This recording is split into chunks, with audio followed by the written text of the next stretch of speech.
ஆனா 2 ஏழை விவசாயிகள் தலித் விவசாயிகள் அந்த ஸ்டோரியே போய் அந்த வழக்கு எப்படி இருந்தாலும் கைவிட தாங்க படுவாங்க. அதுல ப்ரொசீஜர்ஸ் ஆஃப் கிரைம் விசாரிக்கிறதுக்கு அதுல என்ன இருக்கு? இந்த அமலாக்கத்துறை மீது குற்றச்சாட்டு எழுப்பியதால் அந்த வழக்கை மூடி விட்டார்கள்ன்றதெல்லாம் தப்பு. அதுல எவிடன்ஸே இல்ல. எவ்வளவு வாயின்னு எனக்கு தெரியல. இது அப்படியெல்லாம் விட்டுற முடியாது. என்ன ஏழை தலித் விவசாயிகள் ராமன்பரசன் காஞ்சிபுரத்துல 2 விவசாயிகள் பேருங்கெல்லாம் வாங்கியிருப்பாரு. அந்த மாதிரி யாராவது ஒருத்தர் பின்னணியில் இருக்கலாம் இல்லையா? அதை விசாரிக்கணும்ல அப்படின்னு வக்கனையா பேசினாரு. இப்ப அதை விசாரிச்சுட்டாங்களா? விசாரிக்காம ப்ராசிக்யூஷன் ஆஃப் கிரைம் இல்லைன்னு கண்டுபிடிச்சிருக்காங்களாம். எப்படி கண்டுபிடிச்சாங்க? யோக்கியனுக்கு இருட்டில் என்னடா வேலைன்ற மாதிரி. யோக்கியனா இருந்தாக்க ஈடிக்கு என்ன வேலை அங்க?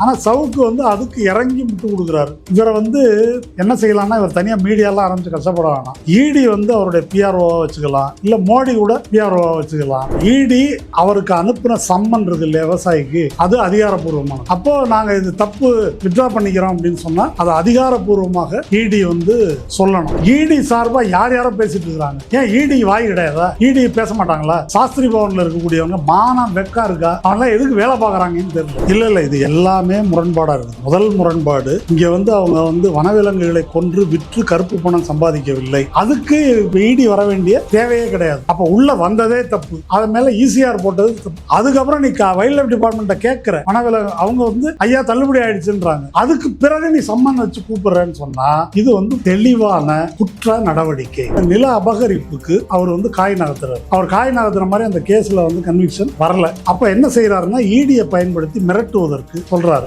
ஒருவேளை வழக்கறிஞரை கூட்டு போகாம போயிருந்தாலோ அல்லது அந்த வழக்கறிஞர் சரிங்க நீங்க உள்ள போங்க அப்படின்னு அனுப்பி இருந்தாக்கா கட்ட பஞ்சாயத்து பண்ணி முடிச்சிருப்பாங்க ஜோலியை. இந்த பிரச்சனை, விவசாயிகள் பிரச்சனை தொடர்பா பாஜக தலைவர் அண்ணாமலை கிட்ட கேள்வியை முன்வைக்கிறாங்க. அதற்கு அண்ணாமலை சொன்ன பதில் தான் ரொம்ப ஆச்சரியமூட்டும் விதமா இருக்கு. என்னன்னா, சேலத்திலேயே 12 மாவட்ட செயலாளர் இருக்கிறாங்க, நான் பார்த்தது கூட இல்ல. ஆனா அவர் ரொம்ப நல்லவருங்கன்னா, அவர் 10வது தான் படிச்சிருக்கிறாருன்னா என்ஃபோர்ஸ் டைரக்டரேட் அப்படின்னு எழுதுனா கூட அவருக்கு படிக்க தெரியாதுன்னா அவரை போய் இப்படி சொல்றீங்களா அப்படின்னு பதில் சொல்லுவோம். அந்த ஒரு வரியில எவ்வளவு முரண்பாடு. அவர் யாருன்னே தெரியாது, ஆனா அவர் நல்லவர். என்ன கணக்கு இது? பார்த்தது கூட இல்ல, நல்லவர். அவருக்கு எழுத படிக்க தெரியாது, அதனால தப்பு பண்ணிருக்க மாட்டாரு. அப்ப என்போர்ஸ்மெண்ட் டைரக்டரேட் எழுத படிக்க தெரிஞ்சாதான் அதை பண்ணணுமா? நில அபகரிப்புல ஈடுபட்டாங்க, இந்த குற்ற செயலில் ஈடுபடுறாங்கன்றதுக்கு ஒரு பட்டியலே தர்றாங்க. நம்ம தகுதிக்கு இந்த கட்சியில தான் நம்ம இருக்கணும் அப்படின்னு சொல்லி அதிமுக இருந்து ப்ரமோட் ஆகி அவர் பிஜேபிக்கு வந்திருக்காரு. அதனால அண்ணாமலை பேசுகின்ற இந்த பேச்சு மோசடியானது. கேள்வி என்னன்னா, வெறும் மாவட்ட செயலாளரே நேரடியாக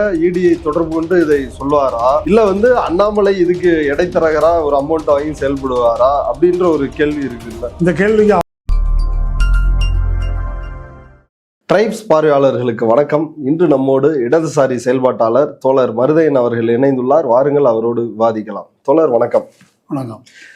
சேலம் மாவட்டம் அந்த ஆத்தூர் 2 தலித் விவசாயிகள் மீது ஈடி சம்மன் அனுப்பிய விவகாரத்தை தொடர்ந்து நம்ம பேசிட்டு இருக்கிறோம். அதுல லேட்டஸ்டா ஒரு அப்டேட் என்னன்னா, நேற்று இந்துஸ்தான் டைம்ஸ் அப்படின்ற ஆங்கில நாளேட்டில் முன்பக்கத்திலேயே ஒரு செய்தியை வெளியிட்டிருக்கிறாங்க. கடுமையான எதிர்ப்பு கிளம்பிய சூழலில் இந்த 2 விவசாயிகள் மீதான வழக்கை கைவிட ஈடி முடிவு செய்துள்ளது, அமலாக்கத்துறை முடிவு செய்துள்ளது அப்படின்றதான் அந்த செய்தி. அந்த செய்தியை நீங்க எப்படி பாக்குறீங்க? உங்களுடைய கருத்து என்ன? இப்போ இந்துஸ்தான் டைம்ஸ் என்ற நாளேடு டெல்லியில இருந்து வர்றது, சென்னையில இருந்து வரல. இதை பத்தி சாஸ்திரி பவன்ல இருக்கிற இடி ஆபீஸ் என்ன சொல்லியிருக்குது அப்படின்ற கேள்விக்கு பதில் இல்லை. நீங்க சொன்ன இந்துஸ்தான் டைம்ஸ் செய்தியை நானும் படித்தேன். அதுல 3 பெயர் சொல்லாத அதிகாரிகள், first officer, second officer, third officer அப்படின்னு போட்டு சொல்லியிருக்கிறாங்க. சொல்லிட்டு சின்ன விஷயத்தை பெருசுப்படுத்திட்டாங்க, இது ஒன்றும் இல்லைங்க அப்படின்ற மாதிரி அவர்கள் சொன்னதாக அது ஒரு அனாமதேய ரிப்போர்ட். அது அப்போது ஈடி அவருக்கு அனுப்புன சம்மன் இருக்கு இல்லையா விவசாயிக்கு, அது அதிகாரப்பூர்வமானது. அப்போது நாங்கள் இது தப்பு வித்ட்ரா பண்ணிக்கிறோம் அப்படின்னு சொன்னால் அதை அதிகாரப்பூர்வமாக ஈடி சொல்லணும் இல்லையா? ஒரு போலீஸில் கூட எஃப்ஐஆர் ஒன்று போட்டாக்க கேஸ் வித்ட்ரா பண்ணிக்கிறோம் அப்படின்னா அதிகாரப்பூர்வமாக தானே சொல்லுவாங்க. இப்படி ஃபர்ஸ்ட் ஆஃபீஸர், செகண்ட் ஆஃபீஸர்லாம் அப்படி சொல்ல மாட்டாங்க. ஆமாம். அதனால் இது ஏன் டெல்லி பத்திரிகையில் வந்திருக்கு, சென்னை பத்திரிகையில் வரல அப்படின்றதுல ஒரு சிறப்பு என்னன்னு கேட்டால், இந்த மேட்ரு டெல்லி வரைக்கும் பேசியிருக்குது அப்படின்னு எடுத்துக்கலாம். இந்த செய்தியை ஒரு நேர்மையற்ற செய்தி அப்படின்னு நான் பார்க்குறேன். ஈடி தன்னுடைய கிரெடிபிலிட்டி போனதை, அம்பலப்பட்டதை சமாளிக்கிறதுக்கு இந்த மாதிரி ஒரு பத்திரிக்கை வச்சு இது மாதிரி ஆளுங்க நிறைய இருக்கிறாங்க அவங்களுக்கு. அப்போ அந்த பத்திரிகையாளரே என்ன கேட்டிருக்கணும், ஐயோ யார் நீ சொல்கிற என்ன நியூஸாக இது அதிகாரப்பூர்வமாக சொல்லு ஸ்டேட்மெண்ட்டுன்னு கேட்டிருக்கணும். அப்படி கேட்காத ஆளை வச்சு ஒரு செய்தி போட்டிருக்கிறாங்க. இப்போ அந்த கேஸ் டீட்டெயில் இருக்கு இல்லையா, அதை ஒரு சத்தியம் தொலைக்காட்சி அரவிந்தாட்சன் வந்து ட்விட்டரில் பகிர்ந்திருக்காரு. பல பேர் பார்த்துருக்கலாம், சிலர் பார்க்காம இருக்கலாம். நான் சொல்கிறேன், இந்த வழக்கு என்பது அந்த 2 விவசாயிகளுக்குரிய நிலத்தில் ஒரு காட்டெருமை மின்கம்பி வேலியில் அடிபட்டு இறந்துருது. சம்பவம் நடந்தது ஜனவரி 2, 2017. இது ஃபாரஸ்ட் டிபார்ட்மெண்ட்டுக்கு போய் தகவல், அவங்க கேஸ் பதிவு பண்ணுறது ஜனவரி 15, 2017. ஓகே, இதுல ஒரே ஒரு தகவல் என்னன்னா, வனக்குழு தலைவரா குணசேகரன் வந்து அப்ப இருக்கிறாரு அதிமுகல. சரி, என்ன இன்னைக்கு ஆமா, இன்னைக்கு பாஜகல இருக்கிறாரு, அன்னைக்கு அதிமுகல இருக்கிறாரு. இந்த ஃபாரஸ்ட்ல வனக்குழு தலைவரா இருக்கிறாரு. அவர் தான் வனத்துறை அதிகாரியை வந்து சொல்லி வழக்கு பதிவு வச்சிருக்காரு. பதிவு வச்சிருக்காரு. ஏன்னா அவர் அரவிந்தாட்சன் பதிவில் சொல்லியிருக்காரு, கடந்த 7-8 ஆண்டுகளில் தமிழ்நாட்டில் மொத்தமாக 4 கேஸ் தான் பதிவாயிருக்குதான். அதில் ஒன்று இந்த கேஸ், இந்த வழக்கு. சரி, அடுத்து இப்போ நான் சொன்னது கடைசியாக ஜனவரி 15, 2017 வனத்துறை இவங்க மேல வழக்கு பதிவு செய்யறாங்க. அந்த கேஸ் நடக்குது, ஏகப்பட்ட வாய்தா நடந்து கடைசியாக டிசம்பர் 28, 2021 4 ஆண்டுகளுக்கு பிறகு தீர்ப்பு வருது. தீர்ப்பு என்னன்னாக்கா இவங்க விடுதலை ஆகிறாங்க, குற்றமற்றவர்கள், ஆதாரம் இல்லை என்று விடுவிக்கப்படுகிறார்கள். சரி, இது நடக்கிறது எப்போ? டிசம்பர் 28, 2021. மார்ச் 2022 விடுதலையாகி 3 மாதங்களுக்கு பிறகு இடியில் என்ஃபோர்ஸ்மெண்ட் டைரக்டரேட்டில் இந்த வழக்கு பதிவு பண்ணுறாங்க. அதன் மேலே வழக்கை பதிவு பண்ணுறாங்க மார்ச் 22. டிசம்பர் 21 விடுதலையான வழக்கில் மார்ச்சில் பதிவு பண்ணுறாங்க. சரி, இது எப்படி பதிவு பண்ணுறாங்க அப்படின்னாக்கா, இந்த வழக்கு நடக்கும்போது ஜூலை மாதத்தில் 2021 ஃபாரஸ்ட் டிபார்ட்மெண்ட்லேருந்து இவங்களுக்கு தகவல் வருது. இதில் ஒரு வாசகர்கள் வந்து ஒரு விஷயம் வந்து புரிஞ்சுக்கணும். அதாவது ஏகப்பட்ட டிபார்ட்மெண்ட்டு அவங்களுடைய தகவல்களை இடிக்கு அனுப்பணும் என்று மோடி ஒரு சட்ட திருத்தம் கொண்டு வந்திருக்காரு. வைல்ட் லைஃப் டிபார்ட்மெண்ட்டுன்றது ஏற்கனவே இருக்குது. அதுக்கு பிறகு 2022 நவம்பரில் இன்னொரு 15 டிபார்ட்மெண்ட்டு தங்களுடைய எல்லா நடவடிக்கைகளையும் இன்ஃபர்மேஷனை இடியோட ஷேர் பண்ணணும். அதை நான் ரிப்போர்ட் பண்ணியிருக்க ஒரு பொருளாதார பத்திரிகையில் சொல்கிறேன். Mandatory to share information with enforcement directorate almost all aspects of commercial transactions in India, including foreign trade data.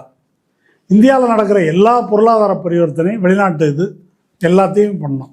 அப்போ இது எல்லாத்தையும் அங்கே ஷேர் பண்ணிக்கிட்டாக்கா இது இந்த எல்லாத்துலேயும் பல கேஸ் வருங்க, பல வழக்குகள் வரும். அது எல்லாமே இடி வழக்காக மாறிடுமா? மாறாது.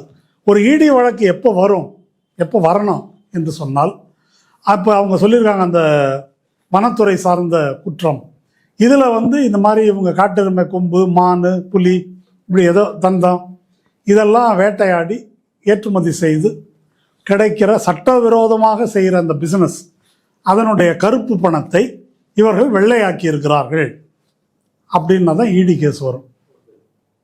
மின்கம்பி வேலியில் ஒரு பெருச்சாளி அடிபட்டு செத்து போனால் இடி கேஸ் வருமா?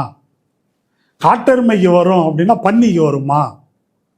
மானு மின்கம்பி வேலையில் 1000 அடிபட்டு சாவுது. நாய் அடிபடும், முயல் அடிபடும், எது வேணால் அடிபடும். அப்போது அது அடிபட்டாலே உடனே அது வந்து ஆகாது. அந்த வழக்கு இருக்குல்ல, இப்போது இடி கேஸ் போட்டிருக்காங்க, அந்த வழக்கில் இவங்க வந்து காட்டெருமையை கொன்று அந்த கொம்புகளை ஏற்றுமதி செய்கிறார்கள், அதில் லட்சக்கணக்கான ரூபாய் ஈட்டி இருக்கிறார்கள் இருக்குது அந்த வழக்கில். ஒரு வெங்காயம் கிடையாது. போஸ்ட்மார்ட்டம் பண்றப்போ வனத்துறை அதிகாரிகளே அந்த காட்டெருமையினுடைய அதான் ரொம்ப முக்கியம், வெட்டி எடுத்துட்டு போயிட்டாங்க. கொம்பை வெட்டி எடுத்துட்டு போனது அவங்க விவசாயி இல்லை புதைத்திருந்தது. காட்டெருமைக்கு கொம்பை காணணும்னு ஒன்றும் கேஸ் இல்லை, கொம்பை வெட்டி எடுத்ததே அவங்க தான். அப்போது காட்டெருமை ஆக்சிடென்டலாகவோ ஏதோ ஒரு வகையிலோ அதில் அடிபட்டு இறந்துருக்குது. அப்போ இதில் வந்து இடிக்கு கேஸ் வருவதற்கான எந்த அடிப்படையும் இல்லை. ஓகே, டிசம்பர் மாதம் 2021 விடுதலை ஆயிடுறாங்க. மார்ச் 2022 வழக்கு பதிவு செய்யறாங்க. இது விடுதலையான வழக்கு, விடுதலையான கேஸ்ல வழக்கு பதிவு செய்ய முடியுமா? ஓகே, அதான் அதுல இடம் இருக்கா சட்டத்துல? கூடாது, வழக்கு பதிவு செய்ய முடியாது. இதில் சில கூத்தெல்லாம் நடக்குது. ஓகே, இல்ல இதுல என்னன்னா சவுக் சங்கர் என்ன சொல்றாருன்னா அதுல அறுதியான தீர்ப்புன்றது ஒண்ணு வரல, அதெல்லாம் வந்து பண்ணலாம், தீர்ப்பு வந்திருந்தாலுமே வந்து பண்ணலாம் அப்படின்னு வந்து சவுக்கு சங்கர் விளக்கம் கொடுக்குறாரு. சவுக்கு சங்கர் என்பவர் யாரு? சுப்ரீம் கோர்ட் லாயரா? புலனாய்வு புலி. சரி, அது இருக்கட்டும். பிஎம்எல்ஏ தொடர்பான வழக்கு இருக்கு இல்லையா, அதில் நீதிபதி கன்வில்கர் கொடுத்த தீர்ப்பு தான் சுப்ரீம் கோர்ட்டில். அதாவது மோடி கொண்டு வந்த அரசமைப்பு சட்டத்துக்கு விரோதமாக இருக்கக்கூடிய பல தரவுகளை கொண்ட ஒரு தீர்ப்பு. அதை எதிர்த்து அப்பீல் பண்ணி அந்த வழக்கு நடக்கலை. அது நான் பல நேர்காணலில் சொல்லியிருக்கிறேன். அந்த கன்வில்கருடைய தீர்ப்புலேயே என்ன சொல்கிறாருன்னு பாருங்கள். If the person is finally, அவருடைய தீர்ப்பில் 467வது பேரா. எந்த ஆண்டு கொடுக்கப்பட்ட தீர்ப்பு? சென்ற ஆண்டு. ஓகே, இது நம்ம சட்ட வல்லுநர்களை டீல் பண்ணும்போது கரெக்டாக இருக்கணும். 467வது para. If the person is finally discharge or acquitted of the scheduled offence or the criminal case against him is squashed by the court of competent jurisdiction. அதாவது ஒரு மனிதர் சம்பந்தப்பட்ட வழக்கிலிருந்து, குற்ற வழக்கிலிருந்து விடுதலை செய்யப்பட்டு விட்டால் there can be no offense of money laundering against him or anyone claiming such property being property linked to stated scheduled offense through him. அப்படி விடுதலை செய்யப்பட்டு விட்டால் அவருக்கு எதிராக மணி லாண்டரிங் வழக்கு இருக்க முடியாது. அவருக்கு எதிராக இருக்க முடியாது மட்டுமல்ல, தாமோ அன்பரசன் நிலத்தை ஒருவேளை பினாமி பெயரில் கிருஷ்ணனுக்கும் கண்ணையனுக்கும் எழுதி வைத்திருந்தாலும் தாமோ அன்பரசன் பேரிலும் வழக்கு வராது அப்படின்னு தான் இந்த தீர்ப்பு சொல்லுது. அவர் எந்த சுப்ரீம் கோர்ட் அவருக்கு சொல்லியிருக்கு அப்படின்னு தெரியல. இதான் சுப்ரீம் கோர்ட் கடைசியாக வடிவேலு மாரியம்மன் இந்தியன் பேங்க் மாதிரி இவருக்கு ஏதாவது தனியாக ஒரு சுப்ரீம் கோர்ட் தெரியல. March 22 enforcement case information report வந்து பதிவாகுது. கேஸை பதிவு பண்ணிட்டு அடுத்த வருஷம் எப்போ மார்ச் 22, மார்ச் 23 ஒரு லெட்டர் எழுதி கேட்குறாங்க. என்னென்ன இந்த கேஸ் என்ன நிலவரத்தில் இருக்குங்க அப்படின்னு யாரை கேட்குறாங்க? வைல்ட் லைஃப் டிபார்ட்மெண்ட்டை கேட்குறாங்க. சார்ஜ் ஷீட்டு இந்த டீட்டெயிலாம் கொடுங்க அப்படின்னு. என்ன நிலவரத்தில் இருக்குது இதான் அவங்க கேட்குறது. அதை அந்த கடிதத்தை அவர் வெளியிட்டிருக்காரு. சொல்கிறாரு மார்ச் 23. அப்புறம் 26 ஜூன் 23 இந்த விவசாயிகளுக்கு சம்மன் அனுப்புகிறாங்க. மார்ச்சில் விவரம் கேட்குறாங்க, ஜூன் மாதம் சம்மன் அனுப்புகிறாங்க. இப்போது அந்த ஃபாரஸ்ட் டிபார்ட்மெண்ட் கிட்ட விவரம் கேட்டால் என்ன சொல்லியிருப்பாங்க? ஐயா, இது 28 டிசம்பர் 21 வழக்கு தள்ளுபடி ஆயிடுச்சு, அவங்க விடுதலை ஆகிட்டாங்க என்று ஃபாரஸ்ட் டிபார்ட்மெண்ட் சொல்லியிருக்கும். வேற ஏதாவது சொல்ல முடியுமா? அவங்க அதில் சொல்கிறதுக்கு வேறு எதுவுமே இல்லை. நம்ம கன்விக்ஷன் ஆகிருப்பாங்கன்னு சொல்கிறதுக்கான வாய்ப்பே கிடையாது.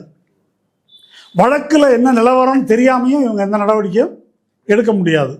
அப்போ ஃபாரஸ்ட் டிபார்ட்மெண்ட்டுக்கிட்ட இதை கேட்டு தெரிஞ்சுக்கிறாங்க. தெரிஞ்சுக்கிட்டு விடுதலை ஆகிட்டாங்கன்னு தெரிந்த பிறகும் கண்ணையனுக்கும் கிருஷ்ணனுக்கும் சம்மன் அனுப்புகிறார்கள். அப்படின்றது தான் இப்போ பிரச்சனை. இப்போ கேஸோட ஸ்டேட்டஸ் என்ன, சார்ஜ் ஷீட் என்ன, இதெல்லாம் தெரியாமல் அக்யூட் விடுதலையான கேஸில் 21 விடுதலை ஆகிறாங்க. 22 மார்ச்சில் வழக்கு பதிவு செஞ்சு 2023 மார்ச்சில் தான் கேஸ் டீட்டெயிலே கேட்குறாங்க. அப்படின்னா இதுக்கு ஒரு நோக்கம் இருக்குது அப்படின்றது தெளிவாக தெரியுது. அந்த நோக்கம் தான் என்ன? இல்லை, இது எல்லாமே முரண்பாடாக இருக்குது. முதல் முரண்பாடு, இங்கே அவங்க வனவிலங்குகளை கொன்று விற்று கருப்பு பணம் சம்பாதிக்கவில்லை. அப்படி அவங்க மேலே கேஸே இல்லை. கேஸே மின்கம்பி வேலையில் ஒரு மிருகம் அடிபட்டு போச்சுன்றது தான் கேஸு.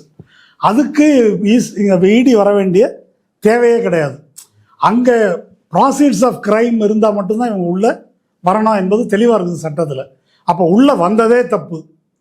வந்த பிறகு அது மேலே ஈசிஆர் போட்டது தப்பு, இசிஐஆர் போட்டது தப்பு.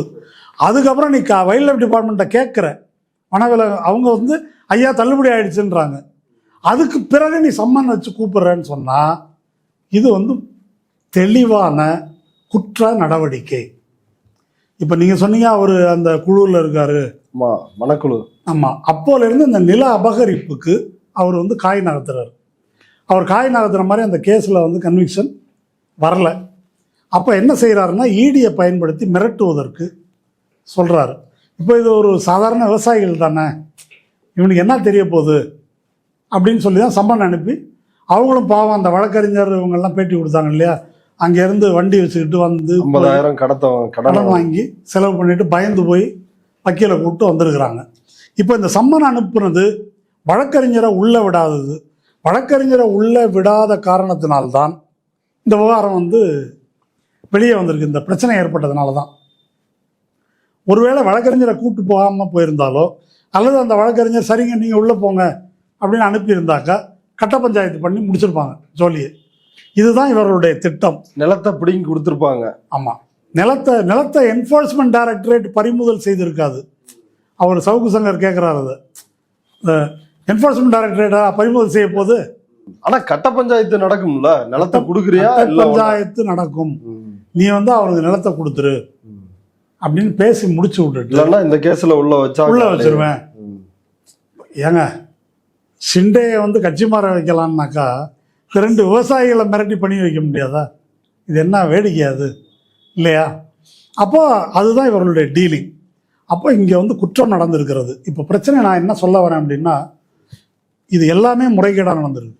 சம்மன் அனுப்புனாங்கன்னு இதை சுருக்கக்கூடாது. இந்த பிரச்சனையை முதல்ல இருந்து எல்லாமே இர்ரெகுலாரிட்டி. இவ்வளவு இர்ரெகுலாரிட்டி நடந்திருக்குது அப்படின்னு சொன்னாக்கா இதுக்கு பின்னால் ஒரு தப்புன்னு இல்லை, அடுத்தடுத்து தப்பு நடந்திருக்குது. அப்போ இதுக்கு பின்னால் ஒரு தீய உள்நோக்கம் இருக்கிறது. இதுக்கு பின்னால் ஒரு கான்ஸ்பிரசி 120B விசாரிக்க வேண்டிய விஷயங்கள் இதில் இருக்குது. இதில் வந்து அந்த சம்மந்தப்பட்ட நபர் பிஜேபி மாவட்ட செயலாளர் குணசேகரன், அவருடைய வக்கீல் முத்துக்குமார், குணசேகரன் குடும்பத்தார், அப்புறம் இந்த ரித்தேஷ்குமார், இன்னும் இங்கே இருக்கக்கூடிய ஆட்கள். இதில் என்ன பார்க்கணும் அப்படின்னா, அங்கித் திவாரியை கையும் மையுமா பணத்தோடு பிடிச்சிட்டாங்க. இங்கே பணத்தோடு பிடிக்கல, பணத்துக்கு பதிலாக என்ன இருக்குதுன்னா இந்த விவரங்கள்லாம் இருக்குது. இந்த விவரங்கள் எல்லாமே எதை காட்டுது அப்படின்னு சொன்னாக்க சட்டப்பூர்வமா அதிகாரப்பூர்வமான அறிக்கைகளே இருக்குது. இது வரிசையாக தப்பு பண்ணியிருக்கிறாங்க. இந்த தப்பெல்லாம் சிஸ்டமேட்டிக்காக நடந்திருக்குன்றதுனால ஒரு குற்ற நோக்கத்துக்காகத்தான் இது எல்லாமே நடந்திருக்கிறது. அப்போ இதன் மீது ஒரு கிரிமினல் புலன் விசாரணை நடக்கணும். இடி வந்து பதில் சொல்லணும். இடி சார்பாக யாரோ பேசிட்டு இருக்கிறாங்க. ஏன் இடி வாய் கிடையாதா? இடி பேச மாட்டாங்களா? டெய்லி அத்தனை ட்வீட் போடுறாங்களே, ரைடு விட்டோம் அங்க ரைடு விட்டோம்னு அதெல்லாம் போடுறாங்கல்ல, வதந்திகளை பரப்புறாங்கல்ல. அப்போ இதுக்கு பேசட்டும், இதுக்கு ஏன் பேச மாட்டேன்றாங்க? இப்போ சந்திச்சிருக்குது இல்லை. இப்போ மரியாதையாக அதிகாரப்பூர்வமாக சாஸ்திரி பவனில் இருக்கக்கூடியவங்க மானம் வெக்கம் இருக்கா? அவன்லாம் எதுக்கு வேலை பார்க்குறாங்கன்னு தெரில. அவனை வந்து ஒரு அறிக்கையை சொல்லட்டும், நான் செஞ்சது சரிதான் சொல்லு, என்ன பதில்னு இதுக்கு சொல்லு. அதனால் அவர்கள் விளக்கம் சொல்ல வேண்டும்னு நம்ம கோரணும். நம்ம தோற்று விட்டார்கள்னு சும்மா கொண்டாடிட்டு போகக்கூடாது. பார்ட் 2 என்ன அப்படின்னு கேட்டால், தமிழக அரசு இதில் வந்து குற்றப்புலனாய்வு நடத்த வேண்டும். இது என்னுடைய கோரிக்கை.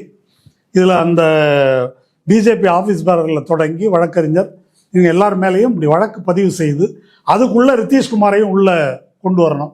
ரித்தீஷ்குமாரை இவங்களை கொண்டு வந்தால் வரிசையாக வரும். அதெல்லாம் ஓகே. ரித்தீஷ்குமார் வந்து கடைசி சம்மன் அனுப்புனவர்.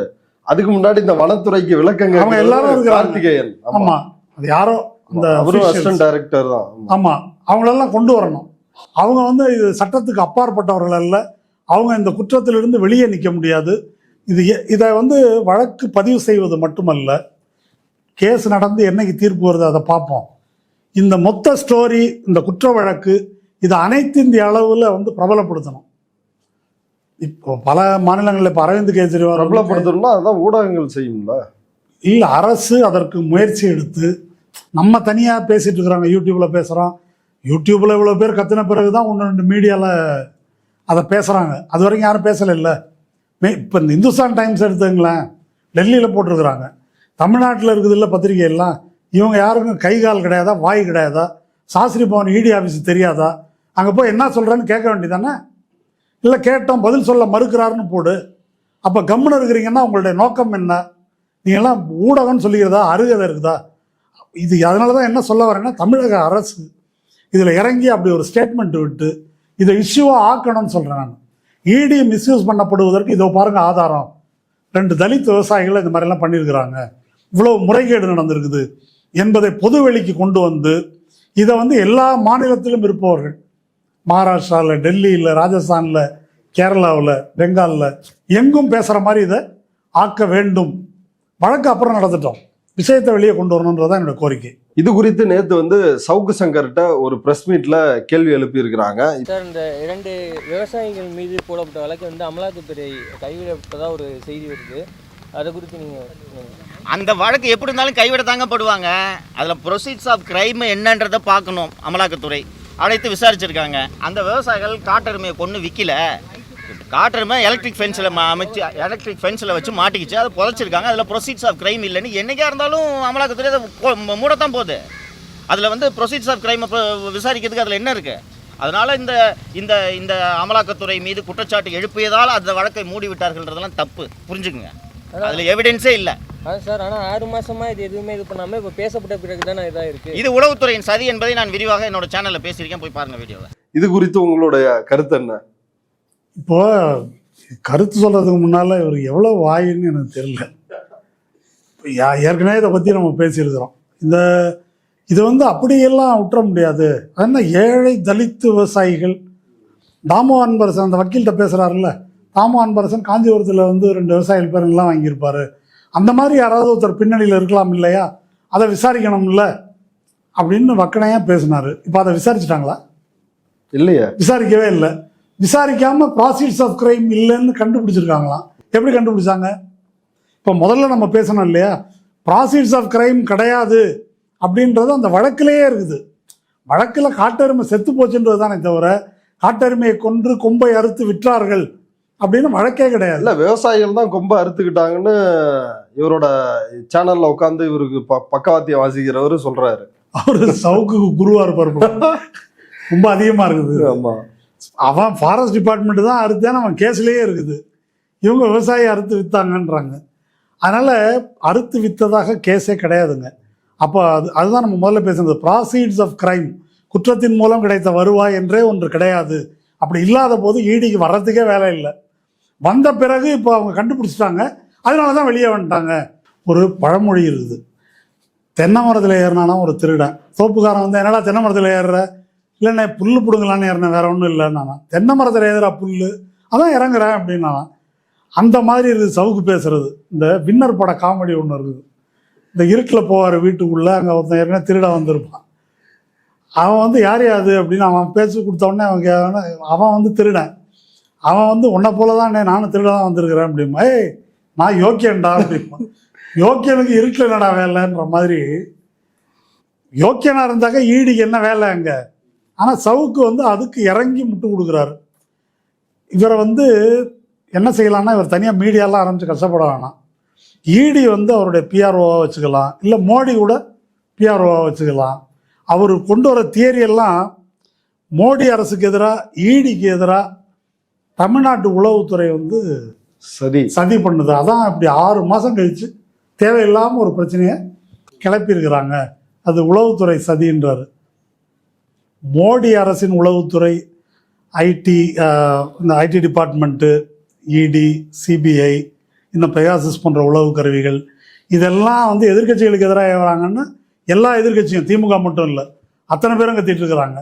இவர் என்ன சொல்கிறாரு, திமுகவின் உளவுத்துறை ஈடியை பயங்கரமாக ஒரு நெருக்கடிக்கு உள்ளாக்கி, அதில் இன்னொருத்தர் சொல்கிறாரு, ஈடியோட கௌரவத்தை குலைக்கிறது தான் இவங்களோட வேலையை. ஈடி கௌரவம் சந்தி சிரிக்குது, உலக அளவில் சந்தி சிரிக்குது. இவங்க வந்து ஈடி கௌரவத்தை பற்றி கவலைப்படுறாங்க, சவுக்கு நிலையை வித்துவாங்க. ஆமாம், இதெல்லாம் வந்து பார்த்துட்டு அவங்க எதனா ஒரு நல்ல முடிவு எடுத்து இவங்களை நேராக அஃபிஷியலாக அப்பாயின்ட் பண்ணிட்டாக்கா நம்ம இந்த கொடுமையிலிருந்து தப்பிக்கலாம். இல்லை, இதில் இன்னும் டீட்டெயிலாக அவர் சொன்ன கருத்துக்கள் இருக்குது, அதை பின்னாடி பேசுவோம். அதுக்கு முன்னாடி இந்த பிரச்சனை, விவசாயிகள் பிரச்சனை தொடர்பாக பாஜக தலைவர் அண்ணாமலை கிட்ட கேள்வியை முன்வைக்கிறாங்க. ஏன்னா அவர் இந்த சேலம் இந்த பகுதிகளில் தான் நடை பயணம், அந்த பாத யாத்திரை போயிட்டு இருக்கிறாரு. அதற்கு அண்ணாமலை சொன்ன பதில் தான் வந்து ரொம்ப ஆச்சரியமூட்டும் விதமாக இருந்துச்சு. என்னன்னா, என் கட்சியில் 750 மாவட்ட செயலாளர் இருக்கிறாங்க, சேலத்திலேயே 12 மாவட்ட செயலாளர் இருக்கிறாங்க, நான் பார்த்தது கூட இல்லை.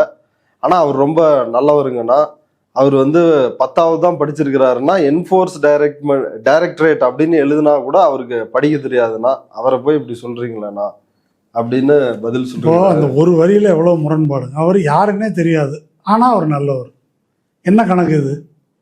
பார்த்தது கூட இல்லை, நல்லவர். அவருக்கு எழுத படிக்க தெரியாது, அதனால தப்பு பண்ணியிருக்க மாட்டார். அப்போ என்ஃபோர்ஸ்மெண்ட் டைரக்டரேட்னு எழுத படிக்க தெரிஞ்சாதான் அதை பண்ணணுமா?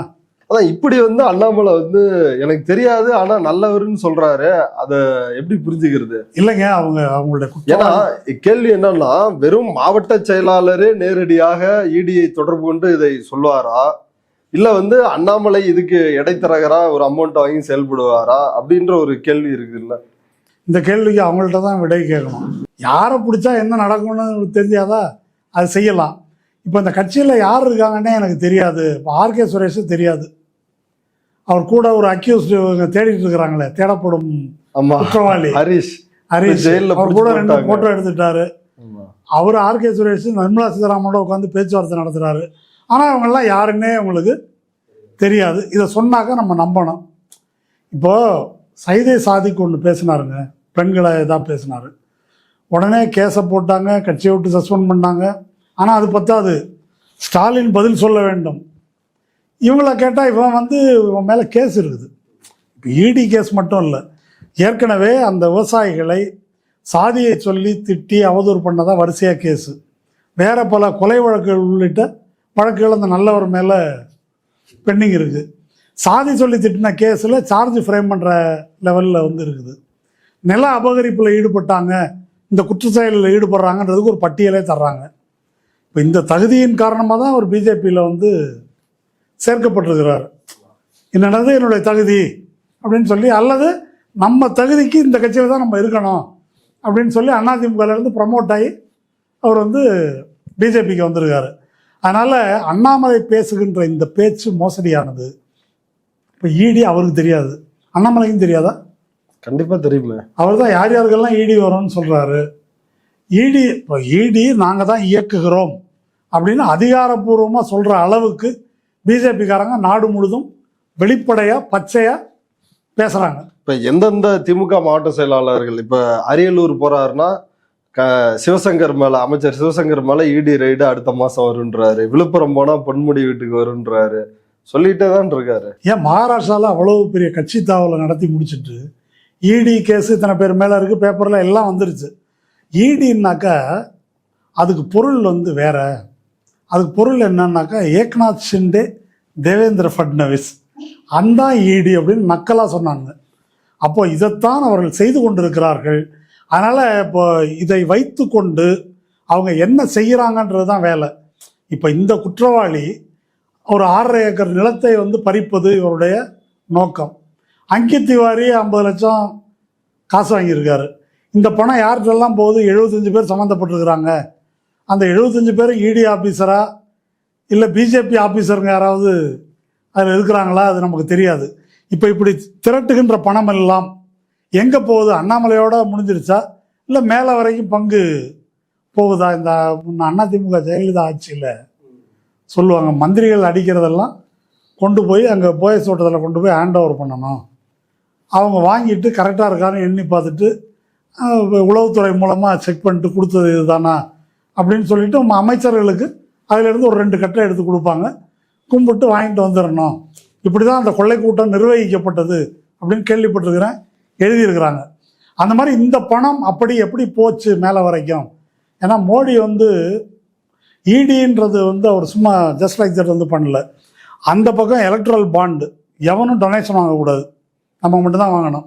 அதுக்கு எலக்ட்ரல் பாண்டுன்னு ஒரு ஏற்பாடு சட்டப்பூர்வமாக.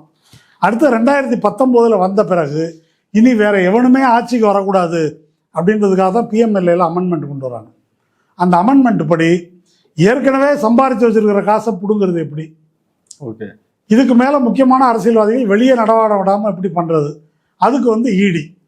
இந்த 2ஐ வைத்து கொண்டு எதிர்கட்சிகளே இல்லாத ஒரு சாம்ராஜ்யத்தை அரசியல் ரீதியாக உருவாக்குவதுன்றது தான் அவங்களுடைய திட்டம். அறிவுத்துறையினருக்கு செயல்பாட்டு ஊஃபா இருக்கு, பிஎம்எல்ஏ இருக்கு. இப்போ ஒரு தீர்ப்பு ஜம்மு காஷ்மீரில் இருக்குது. ஒரு மனிதர் மீது யுஏபிஏ பிஎம்எல்ஏ 2ஐயும் ஒரே நேரத்தில் போடலாமா? அதில் என்ன இருக்குது? போடலான்னு கோர்ட்டு தீர்ப்பு சொல்லியிருக்குது இல்லையா?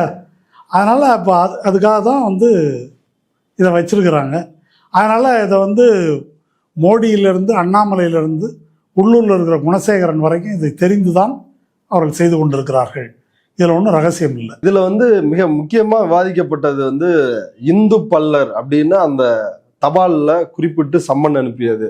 அது மிகப்பெரிய சர்ச்சையா மாறுனுச்சு. இதற்கு பாஜக தலைவர் அண்ணாமலை சொல்ற விளக்கம் என்னன்னா, வடநாட்டு அதிகாரிகள் தமிழ் தெரியாது, ரெண்டாவது அவங்களுக்கு வடநாட்டு கல்ச்சரே ஜாதி பேரை சேர்த்து போடுறது தானே. இப்போ அண்ணாமலை கவுண்டர் அப்படின்னு வந்து போட்டு அனுப்புனாலும் அனுப்புவாங்க அப்படின்ற மாதிரிலாம் அதுக்கு ஒரு முட்டு கொடுக்குறாரு. இதே போல சவுக்கு சங்கரும் இதே விஷயத்தான் சொல்றாரு. அவர் வடநாட்டு அதிகாரிங்க, தமிழ் தெரியாதுங்க, அதனால அவங்க அப்படி பண்ணிட்டாங்க அப்படின்னு சொல்லி. தமிழ் தெரியாத ஒரு வடநாட்டு அதிகாரி வந்து இதுக்காகலாம் வன்கொடுமை சட்டம் அவங்க மேல போற்றக்கூடாதுன்ற வரைக்கும் சொல்றாங்க. சரி, மோடி இங்க வந்து நீங்க தேவேந்திரர், நாங்க நரேந்திரர். கிருஷ்ணசாமி சொல்லியிருக்காரு 2 வருஷம் ஆச்சு பேர் மாத்தி, இன்னமும் பழைய பேரே போடுறீங்களே அப்படின்னு ஒரு வருத்தம் சைடில் வருத்தப்பட்டிருக்கிறாரு. இப்போது இந்து பல்லர்னு போட்டிருக்குது, வடநாட்டில் ஜாதி இருக்குது, இங்கே சாதி பெயர் போடுவதில்லை அப்படின்றது உண்மைதான். ஆனால் இப்போ பேர் வந்து திரிவேதி, துவேதி, ராவு, சர்மா, இப்படி தாக்கூர் இப்படியெல்லாம் போட்டுக்கிறாங்க. இப்போ ராவுன்ற பட்ட பேர் எடுத்துக்கங்களேன். இப்போ ஆந்திராவில் ராவுன்ற பட்ட பேர் பார்ப்பனர்களும் போட்டுக்குவாங்க, தலித்துகளும் போட்டுக்குவாங்க. இப்போ கத்தாருக்கு பேர் விட்டல் ராவ், அவர் வந்து தலித் சமூகத்தில் பிறந்தவர். இந்த பேர் வந்து ஜாதி பேர் அல்ல. அப்போது ஜாதி பேர் போடணுன்னாக்கா அவருக்கு மகர் அல்லது மாலான்னு போடணும் இல்லையா, அல்லது பங்கின்னு வடநாட்டில் அப்படி போடணும். அப்படி போடுவது அல்ல, இது வந்து பல்லர்னு போட்டிருக்குது.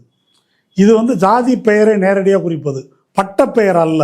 இவங்க பித்தலாட்டமாக பேசுகிறாங்க, இது உண்மை அல்ல. இப்போ அவர் சம்மந்தப்பட்ட ஒரு பேர் இப்போ இப்படி பாருங்களேன், இப்போ ஏதோ விட்டல் ராவ்னு போடுற மாதிரி அவர் வந்து கிருஷ்ணன் பல்லர் அல்லது இன்னொருத்தர் என்ன கண்ணைய பல்லர்னா போட்டுக்குவாங்க. அப்படி கிடையாது, அப்படிப்பட்ட பேர் போடுற பழக்கம் கிடையாது, அது உண்மையும் அல்ல. இது ஒரு பித்தலாட்டமான வாதம். இது தெளிவாக எங்கேருந்து வந்திருக்குன்னா, அவன் ஜாதி அடிப்படையில் தான் இதை செலுத்துகிறான் இந்த அடக்குமுறையை. அதன் தொடர்ச்சியாக இது நடந்திருக்குது. இது ஒரு கூட்டு சதின்றதுக்கு இது இன்னொரு கூடுதல் ஆதாரம், இவனை பேசி வச்சுக்கிட்டு செஞ்சது. அண்ணாமலையும் சவுக்கும். ஆமாம். ஓகே, இப்போ இதில் இறுதியாக வந்து முக்கியமான கேள்வி என்னன்னா, சவுக்கு சங்கரும் அவருடைய நிலைய வித்வான்களுக்கும் ஒரு கவலையை வந்து தெரிவிச்சிருக்கிறாங்க. என்னன்னா, பிஜேபினாலே அவங்கள வந்து பொய் சொல்றவங்க, அவங்களுக்கு வந்து ஒரு கலர் கொடுத்து பார்க்குற ஒரு பார்வை இங்கு ஜேர்னலிஸ்டுகளுக்கு உருவாயிருச்சு அப்படின்னு சொல்றாரு. ஃபர்ஸ்ட் ஜேர்னலிஸ்ட்டை சொல்றாரு, கரிகாலன், யூடியூப் ரூட்டர்ஸ் இவங்களை எல்லாரையும் உளவுத்துறை இயக்குதுன்னு சொல்றாரு.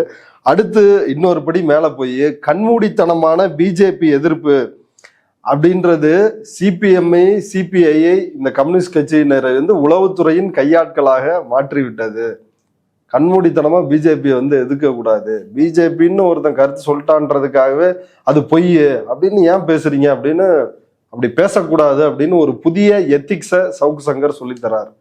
எத்திக்ஸ் எல்லாம் இல்லை, கொஞ்ச நாள் முன்னால் ஒரு வீடியோவில் முத்தரசன், பாலகிருஷ்ணன், மருதையன் எல்லாரும் 200 ரூபா அப்படின்னு சொல்லி பார்த்தேன். இப்போ 200 ரூபாலேருந்து வந்து உளவுத்துறை அப்படின்னு ஒரு ப்ரமோஷனை கொண்டு வந்திருக்காரு. ஆனால் இவங்க சொல்கிற பாயிண்ட்டு, சமீப காலமாக இந்த ஊழல் என்பதை ஒரு அஜெண்டாவாக திமுகவுக்கு எதிராக முன்னிறுத்துவது, 2014 யூபிஏக்கு எதிராக எப்படி 2G ஊழலையும் பிற ஊழல்களையும் வைத்து ஊழல்னு சொல்லி நரேந்திர மோடி எப்படி ஆட்சிக்கு வந்தாரோ, அதுபோல் இப்போது மோடி அரசாங்கம் பிஜேபி ஆட்சியினுடைய ஃபாசிஸ்ட் நடவடிக்கைகள், சுரண்டல்கள் அல்லது அதானிக்கு வந்து நாட்டையே எழுதி கொடுப்பது போன்ற இந்த விவகாரங்களை பற்றி பேசாமல் இருப்பதற்கு, அதை மறைப்பதற்காக எதிர்க்கட்சிகள் எல்லாம் ஊழல், திமுக மட்டும் இல்லை, ஊழல் எதிர்ப்பு போராட்டம் நடத்தியே பதவிக்கு வந்த அரவிந்த் கெஜ்ரிவாலும் ஊழல்.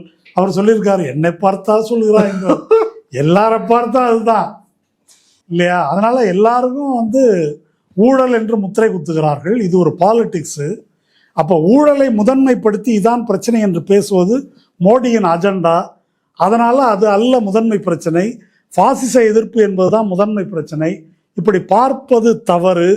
ஊழல் என்று பேசக்கூடிய பார்ப்பன பனியா முதலாளி வர்க்கமும் அதிகார வர்க்கமும் அரசியல் கட்சி பிரமுகர்களும் தான் ஊழலின் ஊற்றுக்கண்கள் அப்படின்றத திரும்ப திரும்ப விளக்கி பேசினாலும், ரொம்ப புரட்சிகரமாக பேசுகிற இயக்கத்துக்காரங்களுக்கும் அது புரிய மாட்டேங்குது, நடுநிலை பத்திரிகையாளர்களுக்கும் அது புரிய மாட்டேங்குது, சவுக்குக்கும் அது புரிய மாட்டேங்குது.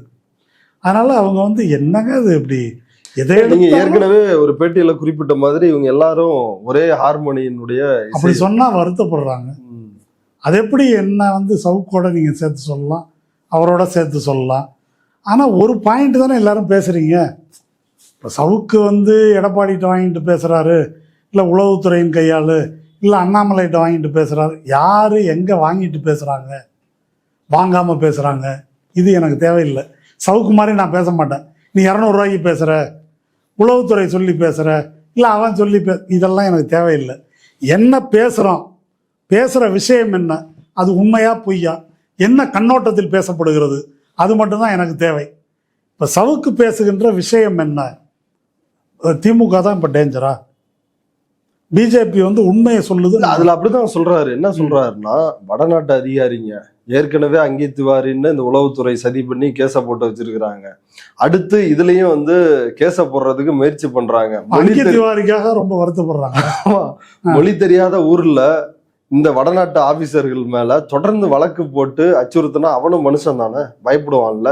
இப்ப இடியை மிரட்டி பின்வாங்க வைப்பதற்கான உளவுத்துறையினுடைய சதி இப்படின்ற ரேஞ்சுக்கு இறங்கி அங்கீத் திவாரி மேல இடி கேஸ் போட்டிருக்குது. திமுகவுக்கு ஒரு அஜெண்டா இருக்குதுங்க. இதுதான் அநியாயமா மிரட்டுறதுக்காக போடுறாங்க. இடியும் இப்போ அங்கீத் திவாரி மேல கேஸ் போட்டு வாயா திகாருக்கு நம்ம ஊர்ல வச்சுக்குவோன்னு கூப்பிடுறாங்க. இப்போ அவங்க ஏன் ஒரு முகாந்திரமே இல்லாம அவங்க ஏன் கேஸ் போடுறாங்க? மொழி தெரியாத ஊர்ல கேஸ் மொழி தெரியாத ஊர்ல தான் கனிமொழியும் ஆராசாவும் ஜெயிலில் இருந்தாங்க அவ்வளோ நாள். அப்போ இந்த வருத்தம்லாம் வந்த மாதிரி எனக்கு தெரியலையே. அப்போ மிக இழிவா வந்து ஒரு கட்டுரை எழுதினார். 12 மணி ஷோ அன்னைக்கு மட்டும் இவங்க அப்பா வந்து ஆராசா அப்பா அவங்க அம்மாவோட சேராம அந்த ஷோ படம் பார்க்க போயிருந்தால் இந்த தப்பே நடந்திருக்காரு. 2Gன்ற ஊழல். திருவாளர், மூத்த பத்திரிகையாளர், நடுநிலையாளர் சவுக்கு சங்கர். சரி, இது ரொம்ப அருவருப்பு, இது பேச தகுதியற்றது. அதனால இவங்க வந்து இவங்களுடைய தரம் என்ன, இவங்களுடைய நோக்கம் என்ன என்பதை வந்து இவங்க நிரூபிக்கிறாங்க. இப்போ இடின்றது திமுகவோட பிரச்சனை இல்லைங்க. நான் திரும்ப திரும்ப சொல்றேன், இந்தியாவில் இருக்கின்ற அனைத்து எதிர்க்கட்சிகளின் பிரச்சனை. இப்போ சமீபத்தில் மதன் பி லோக்கூர் வந்து ஒரு பேட்டி கொடுத்திருந்தாரு இதுல வயர்ல, முன்னாள் உச்சநீதிமன்ற நீதிபதி. 5422 மணி லாண்டரிங் கேஸ் போட்டிருக்கிறாங்க. அதில் 23 கேஸில் தான் கன்விக்ட் ஆகிருக்கிறாங்க. இப்போ மோடி வந்த பிறகு போட்டிருக்கிற 95% வழக்குகள் எதிர்கட்சிகளுக்கு எதிராக தான். மிச்சம் 5 பிஜேபின்னு நினச்சிக்காதீங்க, கூட்டணி கட்சின்னு நினச்சிக்காதீங்க. மற்றவங்க யார், மற்ற முதலாளிகளோ பிஸ்னஸ் பண்ணுறவங்களோ, அது மிச்சம் 5. 95% இந்த மாதிரி இவங்க மேலே போட்டிருக்கிறாங்க. இப்போ இவ்வளவு அப்பட்டமாக நடக்கிற ஒரு விஷயத்தை அதை மறைத்து விட்டு திமுக அவங்களை இப்படி பண்ணுதுன்னு பேசுவதை போல பச்சை அயோக்கியத்தனம் வேற எதுவும் இல்லை. இதில் வந்து தனித்தனியாக சவுக்கு சங்கரோ இவங்கெல்லாம் பேசுகிறாங்க இல்லையா, மணியோ மற்றும். ஆமாம், இதில் வந்து அவங்களுக்கு நோக்கம் கற்பிச்சு அது நமக்கு வேண்டியதில்லை. அவங்க செய்கிற காரியத்தை நாம் செய்ய வேண்டிய அவசியம் இல்லை. ஆனால் எனக்கு வந்து ஒரு கேள்வி இருக்குது. இதை கேட்குறாங்க இல்லையா, அவர் கதை சொல்கிறது வந்து அப்படியே நேராக பார்த்த மாதிரி ஒரு கதை சொல்கிறாரு. அதை இப்போ கிருபானந்த வாரியார் கதாகாலட்சேபம் கேட்குற மாதிரி டெய்லி சாயங்காலம் உட்காந்து இந்த கதாகாலட்சேபத்தை வந்து கேட்டுக்கிட்டு இருக்கிறாங்க. அப்போ அவருடைய மெத்தட் என்னன்றதை கொஞ்சம் பார்க்கணும். இப்போ இந்த கேஸில் திமுக உளவுத்துறையின் சதி, யார் அந்த வக்கீல், அப்புறம் அவங்க கணவர். வக்கீல் போலீஸ் கம்ப்ளைண்ட் பண்ணுறாங்க. இல்லைங்க, அந்த வக்கீலோட ஃபேஸ்புக்கில் பார்த்தா வரிசையாக திமுக திட்டி எழுதியிருக்கிறாங்க. அவங்கள திமுக கைக்கூலி, உளவுத்துறை போலீஸ் மேலே கம்ப்ளைண்ட்டும் கொடுத்துருக்குறாங்க. இப்போ வந்து நுங்கம்பாக்கம் போலீஸ் ஸ்டேஷனில் உட்காந்து போராட்டம் நடத்துகிறாங்க. அவங்க வந்து உளவுத்துறை கைக்கூலி. இப்போ நீங்கள் பேசுனாக்கா, மைனர் பேசுனா, அல்லது நான் பேசுனா, முத்தரசன் பேசுனா, பாலகிருஷ்ணன் பேசுனாக்கா எல்லாம் அறிவாலய கொத்தடிமைகள் அல்லது உளவுத்துறை கைக்கூலிகள். சரி, கள்ளக்குறிச்சி மேட்ருக்கு போவோம். கள்ளக்குறிச்சி மேட்ருக்குள்ளே நீங்கள் போனீங்க அப்படின்னு சொன்னாங்க, அந்த இறந்து போன பெண்ணுடைய தாயார் மேலே யார் குற்றம் சாட்டுறாங்களோ அவங்க வந்து போய் அவங்கள வந்து ஏமாற்றி உள்ளே கூட்டின்னு போய் மாணவிகளை பார்க்குறதுக்கு உங்களை வாங்கன்னு கூட்டின்னு போய் உள்ளே வந்து அந்த கல்லூரி ஓனர் அவனுடைய ஆட்கள் உட்காந்து பணம் வாங்கிக்க, செட்டில் பண்ணிக்கன்னு பேரம் பேசுகிறாங்க. அதை எப்படி இந்த அம்மா வந்து பணம் கேட்டு உள்ளே போச்சு, அல்லது இந்த அம்மா தான் கொன்றுச்சு, அல்லது அந்த பொண்ணுக்கு வேற ஏதோ அஃபேர் இருந்தது. இப்போது விஷயம் என்ன, அந்த பெண்ணு மேலேருந்து கீழே விழுந்து தற்கொலை செய்து கொண்டதா அல்லது கொலை செய்யப்பட்டதா, கொலையோ தற்கொலையோ, காரணம் என்ன அப்படின்றது தான் விஷயம். ஆனால் அதுக்கு ஜோடிக்கிறதெல்லாம் என்ன, அவள் கேரக்டர் சரியில்லை, அவங்க அம்மா சரியில்லை, அவங்க அம்மா பணம் பறிக்குது, இதெல்லாம் எதுக்கு? இப்போ இது ஒரு உதாரணம். தூத்துக்குடி கேஸில் அவர் பொதுவாக என்ன பார்க்குறாங்கன்னா, அநியாயமாக கொண்டுட்டாங்க, அதை நியாயப்படுத்தினாரே சவுக்கு சங்கர், அப்படி பார்க்கக்கூடாது. அதை அவர் எப்படி ப்ரெசென்ட் பண்ணுறாருன்னு பார்க்கணும். ஒரு ரவுண்டு தான் சுட்டாங்க அப்படின்னு முதல்ல ஒரு பொய் சொல்கிறாரு. இப்போ அருணா ஜெகதீசன் குழு அறிக்கை எல்லா விஷயம் வெளியே வந்த பிறகு அதுக்கப்புறமா என்ன சொல்கிறாருன்னா, ஒரு நெருக்கடி காரணமாக வேற வழி இல்லாத நிலையில் துப்பாக்கி சுடும், அப்படி வேற வழி இல்லாத நிலை அல்ல என்பதுதான் அருணா ஜெகதீசன் குழுவுடைய அறிக்கை. சிபிஐ ஒரு சார்ஜ் ஷீட் போட்டு ஒரே ஒரு போலீஸ்காரன் மேலே கேஸ் போட்டிருக்கு, யார் மேலேயும் போடலை அப்படின்ற விஷயத்தை பற்றி இவங்க யாரும் பேசலை. எடப்பாடி தொலைக்காட்சியில் என்ன பேசுகிறாரு, உங்களை மாதிரி தான் பார்த்து தெரிஞ்சுக்கிட்டேன், அது பச்சை பொய், நாங்கள் மினிட் பை மினிட் அப்டேட் பண்ணோம் அப்படின்னு கிரிஜா வைத்தியநாதனும் இன்னும் பிற போலீஸ் அதிகாரிகளும் இன்டெலிஜென்ஸ் ஆஃபீஸர்ஸும் அருணா ஜெகதீசன் குழுவில் சொல்லியிருக்காங்க. அப்போ இப்படி ஒரு பொய் சொல்லியிருக்காரு எடப்பாடி, அவர் மேலே கேஸ் போடணும், அப்படி யாரும் பேசலை. மாரா சவுக்கு சங்கர் என்ன பேசினாரு, இந்த பாடியை வச்சுக்கிட்டு மாக்காய்க்கு அரசியல் பண்ணுறாங்க, ரீபோஸ்ட்மார்ட்டம் எதுக்கு கேட்குறாங்க. இதான் பிஜேபி என்ன சொன்னா, இவங்கெல்லாம் சீனா கைக்கூலிகள். ஒரு ரவுண்டு தான் சுட்டதுக்காக அதிகாரிகள் வருத்தப்பட்டாங்க என்கிட்ட. ஆமா, அவங்க வீட்லயும் குழந்தைங்க எல்லாம் இருப்பாங்கல்லப்பா. அது இல்லை, அவர் சுட்டவன் சமையல்காரன், அவனுக்கு தோசை சுட தான் தெரியும், இதெல்லாம் சுட தெரியுமா? அப்போ இவர் எங்க அதை கொண்டு போகிறார், அதை எப்படி திசை, இது நீங்க ஒவ்வொரு கேஸுக்கும் அவர் இதுலயே அப்படியே பொருந்தது. எப்படி கள்ளக்குறிச்சி மேட்டர்ல யார் பாதிக்கப்பட்ட அப்படின்னு நீதி கேட்கிறார்களோ அவங்கள டிஸ்கிரெடிட் பண்றது. இது சவுக்கு சங்கரோட இதுல ஏழை விவசாயிகளா, தலித் விவசாயிகளா அப்படின்னு இவங்கள டிஸ்கிரெடிட் பண்றது. அங்க செத்து போன அந்த 15 பேர் அவங்களுக்கு நீதி கேட்டு நிக்கிற மாக்காய்க்கா போன்ற அமைப்புகளை டிஸ்கிரெடிட் பண்றது பணத்தை வச்சு. இது எல்லாத்துலயும் ஒரு பேட்டர்னா இது ஒரு பேட்டர்ன். இது சவுக்கோட பேட்டர்ன் மட்டும் இல்ல, பிஜேபியின் பேட்டர்ன். இதுதான் ஒரு உதாரணம் மட்டும் சொல்லி சுருக்கமா முடிச்சுக்கிறேன்.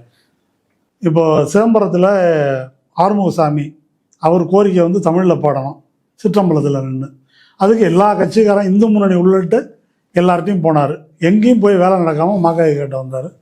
அப்புறம் மக்கள் உரிமை பாதுகாப்பு மையம் சார்பாக எடுத்தோம், போய் போராட்டம் நடத்துகிறோம். அப்போ பிஜேபி ப்ராபகண்டா என்னன்னு கேட்டால், நாத்திகர்களுக்கும் கம்யூனிஸ்டுகளுக்கும் கோயிலில் என்ன வேலை, எங்களுக்கு வேலை இல்லை, நீ செய்ய வேண்டியதானே அந்த வேலையை.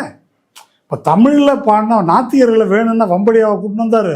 ஆத்திகர்கள் எவனே உதவுறதுக்கு தயாராக இல்லை, ஆத்திகர்களே தடுக்கிறார்கள் என்பதனால்தான். அனைத்து சாதி அர்ச்சகர், இதில் தீக்காரனுக்கு என்ன வேலை, கம்யூனிஸ்டுக்கு என்ன வேலை, உனக்கு என்ன வேலைன்னு கேட்குறாங்க.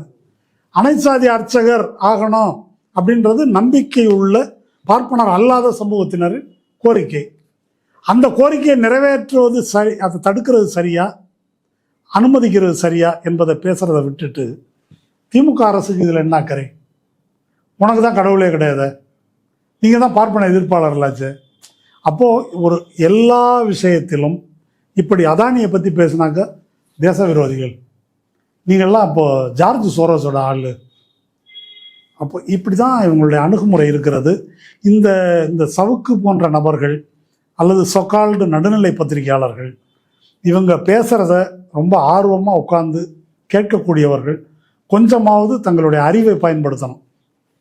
அவங்க காசு வாங்கிட்டு பேசுகிறாங்க அல்லது அவங்களுக்கு பேசுறாங்க, அதெல்லாம் இப்போ நான் சொல்லலை.